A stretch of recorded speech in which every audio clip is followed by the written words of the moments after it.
नमस्कार. आपण आलो आहोत सीतेवाडी गावामध्ये. सीतेवाडी गावामधला असणारा हा ओढा जो आहे, तुम्ही पाहू शकता या ओढा किती मोठा पूर आलेला आहे. आणि खरं तर ह्या ओढ्याच्या ज्या पलीकडच्या वस्ती आहेत, वरती तांबडी वस्ती देखील आहे, त्या ठिकाणी भारतीय वस्ती आहे, शेतकरी वस्ती देखील आहे या ठिकाणी. आणि ह्या लोकांचा अनेक वर्षापासूनचा प्रश्न आहे की बाबा या ठिकाणी आम्हाला एक साखव मंजूर करा म्हणून. कारण का या ठिकाणी जे नागरिक आहेत त्यांचा सगळा संपर्क तुटलेला आहे. आता जर याला यायचं म्हणून तर आपण असं वेळा घालून त्याला यायला लागतं आणि तिकडनं काही रस्ता त्यांना जायला नाहीये. ते पाहून आपण किती पाणी जे चालू आहे त्या ठिकाणी हे भारतीय आहेत. काय नेमके प्रसंग तुम्हाला उद्भवत आहे, काय सांगा? बऱ्याच दिवसापूर्वी मागणी करायची. कित्येक वर्ष 10-20 वर्ष आम्ही या मागणी करतोय. तर आमचे लहान लहान मुलं या वर्षी जिल्हा परिषद सीतेवाडी या ठिकाणी शिक्षण घेत असतात. अगदी तिसरी, दुसरी, पहिली या वर्गामध्ये लहान लहान मुलं शिकत असतात. त्यामुळे येण्या जाण्यासाठी अक्षरशः मुलांना या पाण्यामध्ये उचलून आणावं लागते. आणि ज्यावेळेस जास्तच पाऊस असत त्यावेळेस त्या मुलांना घरी ठेवावं लागते. कुठलाही पेशंट जर का आजारी असेल त्याला या ओढ्यामधून गोळी करून त्या रस्त्यापर्यंत पायी गोळी करून तिथपर्यंत न्यावं लागते. एखादी गाडी बघावी आणि मग ते दवाखान्यात न्यावं लागते.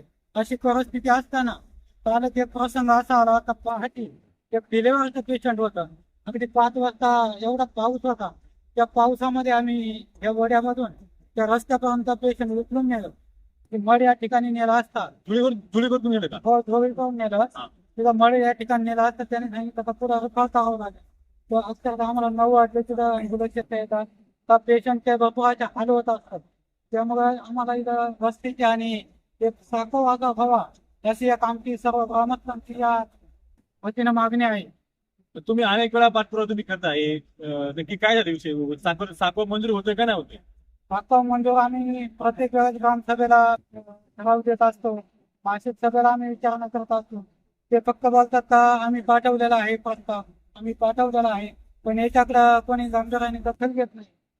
जेणेकरून एखाद्या दिवशी एखादी व्यक्ती या ठिकाणाहून वाहून पण जाऊ शकते, जीवितहानी होऊ शकते. यासाठी टोकाचा निर्णय घेऊन शासनाने साखव मंजूर करावा, अति तातडीनं साखव मंजूर करावा हीच आमची मागणी आहे. या ठिकाणी सगळी किती वस्ती सगळे आहे? कमीत कमी तर 300-400 लोकसंख्या असलेली या 2-3 वस्त्या आहेत. हा. आणि हा प्रामुख्याने जोडणारा हा कोथंबरीचा तांबडी म्हणून एक वस्ती आहे. वरून हा यंदा एक शॉर्टकट मधून मार्ग आहे. तिथली मुलं पण शाळेमध्ये आमच्या जिल्हा परिषद सीतेवाडी शाळेमध्ये शिकतात. त्याच्यामुळे आम्ही सातत्यानं पाठपुरावा करून मागणी करत आहोत. तांबडीला जो रस्ता आहे तो रस्ता देखील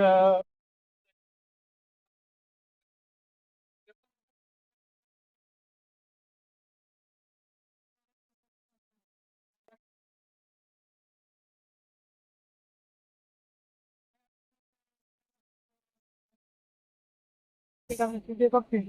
गेले अनेक वर्षापासून ते रस्त्याचं काम चालू आहे. 2 वर्ष झाले रस्त्याचं काम चालू आहे. त्या अगोदर तो रस्ता मंजूर होता. चालू आहे. जर एक एक रस्ता जर तुम्ही 3-3, 4-4 वर्ष जर करत असाल तर त्या कामाची गुणवत्ता कशी राहणार? नाही, चालू आहे, पण आता ते ग्रामस्थ ठरवते आणि ते वारंवार ते पण सांगतात का खडीकरण करा, परत डांबरीकरण करून घ्या, कुठेतरी मोहऱ्या टाकायच्या राहिल्या ते मोहऱ्या टाकून घ्या. आजची परिस्थिती अशी झाली का त्या लोकांना पण आहे ना रस्ताच राहिला नाही. आता भात लावगट चालू आहे, साधा ट्रॅक्टर न्यायला रस्ता नाही.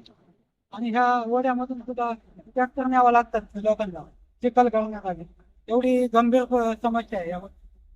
आपण पाहिलं या ठिकाणी की हा जो या ठिकाणी असणारी जी काय वस्ती आहेत त्या वस्तीसाठी हा जोडणारा मुख्य रस्ता आहे, परंतु त्याला एवढं पाणी आहे की त्याला उतार देखील नाहीये. गेल्या 3 दिवसापासून जुन्नर तालुका असेल, आंबेगाव तालुका असेल, या पूर्ण पश्चिम पट्ट्यामध्ये मोठ्या प्रमाणात मुसळधार पाऊस झालेला आहे. आणि त्या पावसाने पूर्णपणे ज्या काही नद्या आहेत, ज्या काही ओढ्या आहेत, पूर्णपणे तुडुंब भरून वाहत आहेत. काही ठिकाणी पूर परिस्थिती निर्माण झालेली आहे. परंतु ह्या ठिकाणी असा प्रश्न आहे की हा लोकांचा या इकडे याचा संपर्क तुटलेला आहे. शासनाने लवकर लवकर दखल घ्यावी.